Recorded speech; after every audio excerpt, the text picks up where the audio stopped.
ადამიანების 99% კვებაზე ფიქს მხოლოდ მაშინ იწყებს, როდესაც რაიმე პრობლემა აღმოჩნდებათ. მაგალითად, სამედიცინო ან რაიმე გარეგნული ცვლილება, რომელიც უკვე აღარ შეესაბამება მათ სილამაზეს. გარდა იმისა, რომ ისინი ვერაზოს აღწევენ თავიანთ სასურველ შედეგს, ყველაზე დიდი შეცდომა ისაა, რომ ისინი აი ამ პროცესს მხოლოდ წონის კლების გამო უყურებენ. რეალურად კი ჯანსაღი სფეროში წონის კლება მხოლოდ აისბერგის მწვერვალია.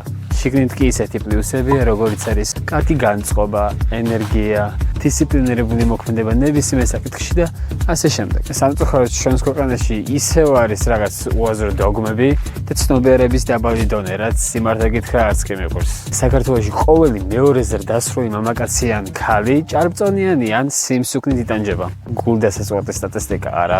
ადამიანის ორგანიზმი წარმოადგენს კომპლექსური და ჭკვიანი სისტემა, რომელიც უამრავ ბიოქიმიურ პროცესს აწარმოებს შენიკეთ უდგეობისთვის, მაგრამ ამ ყველაფრის სწავლის ნაცვლად ჩვენ ხშირად ვირჩევთ, რომ ყველაფერი გავამარტივოთ. დარწმუნებული ვარ, უეჭველი ერთხელ მაინც გსმენია, რომ 6 მერე არაფერი არ უნდა შეჭამო.